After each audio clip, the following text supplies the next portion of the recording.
Cantik terlihat jelek, bab 147 kecelakaan itu lagi. Seorang pria yang begitu angkuh dan berkuasa seperti Devan malah rela berbuat sampai seperti ini demi dirinya. Aku mendengar apa yang waktu itu kamu dan Simon bicarakan. Pria itu menariknya dan memberikan satu ciuman di dahinya. Kamu juga harus ingat, percaya kepadaku, aku tidak akan mengecewakanmu. Clover tertegun. Pembicaraannya dengan Simon. Pada saat mereka jalan-jalan ke mall waktu itu, tiba-tiba dia menyadarinya. Dia menatap Devan dan merasa sedikit bersemangat. Kamu, pada saat itu kamu. Devan membantunya untuk berdiri dan menariknya masuk ke dalam pelukannya. Iya, pada saat itu aku sudah mulai menyukaimu. Clover menggigit bibirnya. Hatinya merasa sangat bahagia. Pria ini benar-benar sudah membuatnya sangat-sangat terharu.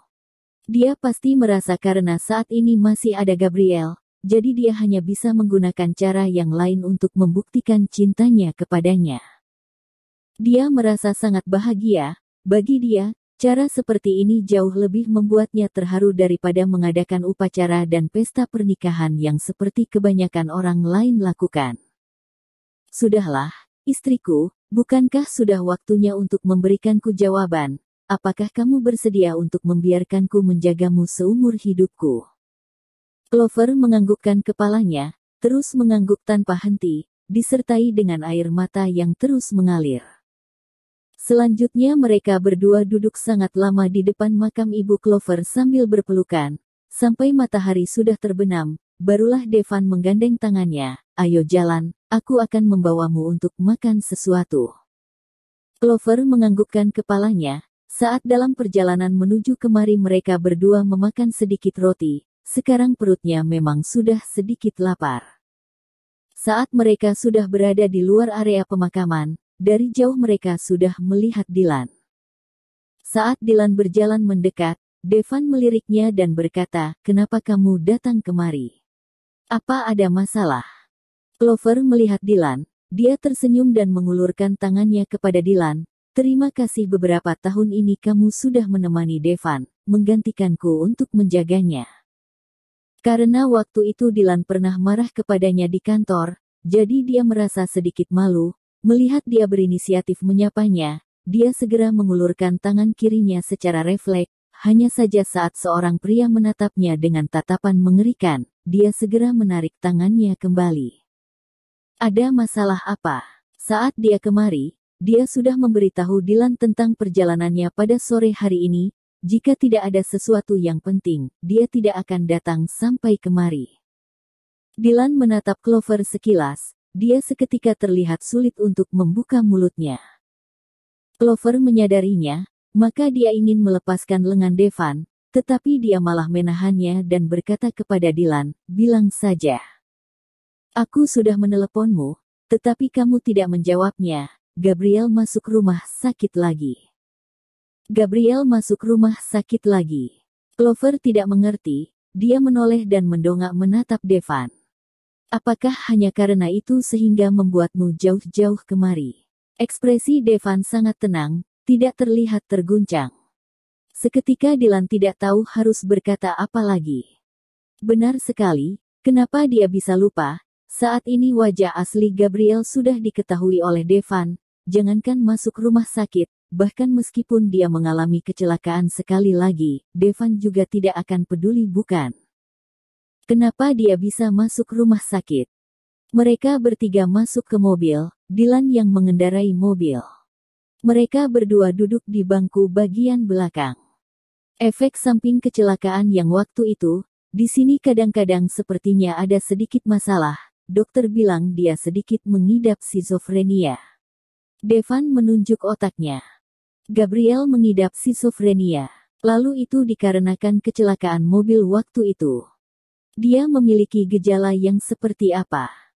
Ada sekali waktu aku menyadari dia menggigiti barang di kamarnya, maka aku langsung membawanya untuk diperiksa.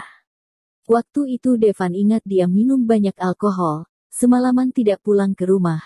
Keesokan paginya, Mbok Lili meneleponnya. Setelah dia sampai di rumah, dia melihat kamar Gabriel sangat berantakan. Dia sedang duduk di lantai merobek pakaiannya sendiri. Penampilannya saat itu tertanam dengan jelas di dalam ingatannya. Dokter berkata kalau hal ini disebabkan oleh kecelakaan itu. Semenjak itu meskipun semalam apapun dia akan tetap pulang ke rumah.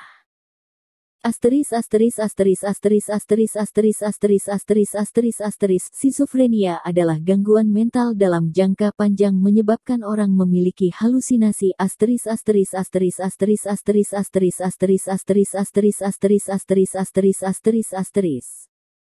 Clover mendengus dengan dingin. Kecelakaan lagi. Apakah kelak jika ada yang tidak beres dengan wanita ini maka dia akan selalu menyalahkan kecelakaan waktu itu? Jika begitu maka Devan akan terus-menerus merasa bersalah kepadanya.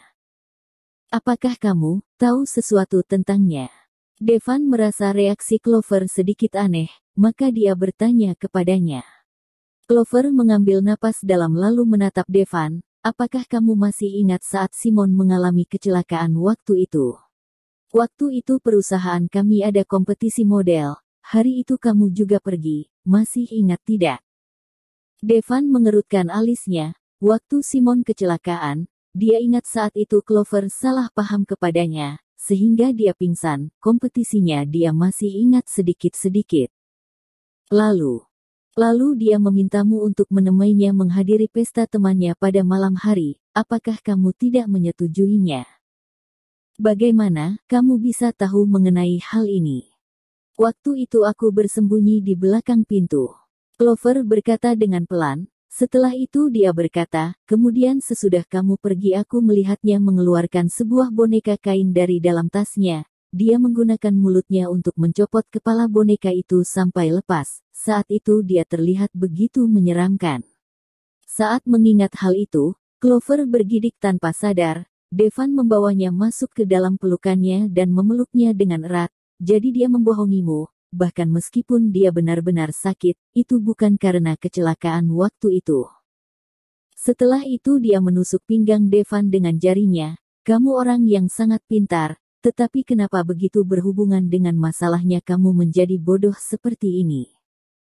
Tangan besar Devan menggenggam tangannya, lalu membawanya ke bibirnya dan menciumnya. Raut wajahnya malah jelas terlihat sangat tidak enak dilihat.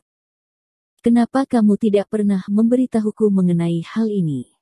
Clover berkata dengan terbata-bata, waktu itu ya, aku merasa, melihat keadaan saat itu, aku merasa sangat jahat jika aku menjelekkan dia di hadapanmu. Aku takut kamu akan salah paham padaku. Aku juga takut kamu tidak percaya padaku, karena biar bagaimanapun juga dia pernah menolongmu. Selain itu aku curiga kalau yang melihat hal ini bukan hanya aku saja, tetapi Simon juga.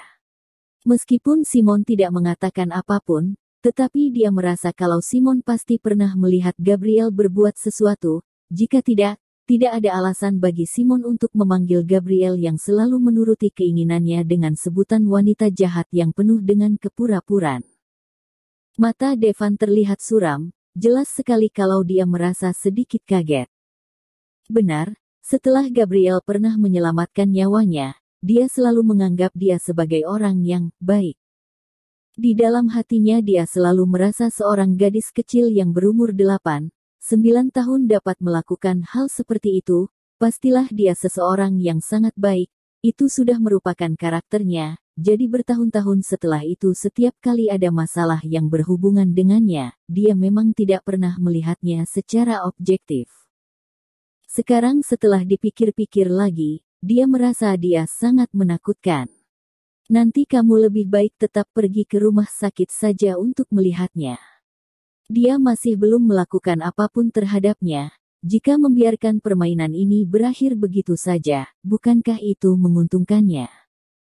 Devan menunduk dan menatap Clover. Jika tidak, bagaimana kalau kamu jangan ikut campur mengenai hal ini lagi, serahkan saja semuanya kepadaku. Aku khawatir. Dia khawatir kalau Clover bukan tandingan Gabriel. Begitu seseorang sudah tidak memiliki hati nurani, maka akan sulit untuk dihadapi. Clover duduk tegak dan menggeleng. Tidak bisa, hal ini tidak bisa dikompromi lagi, kamu tahu tidak? Waktu itu saat kita menolong kakaknya, aku memegang susuran tangga, kalian semua berusaha untuk menarikku, tetapi dia malah mendorongku. Devan, dia sudah pernah ingin membunuhku. Devan sangat terkejut, kenapa kamu sebelumnya tidak pernah memberitahuku mengenai semua hal ini? Jika sebelum kecelakaan itu kamu sudah memberitahuku, mungkin. Devan tidak meneruskan perkataannya lagi, semua sudah berlalu, jika terus berkata hal ini juga sudah tidak ada gunanya lagi, hanya saja Clovernya benar-benar mempunyai toleransi yang besar.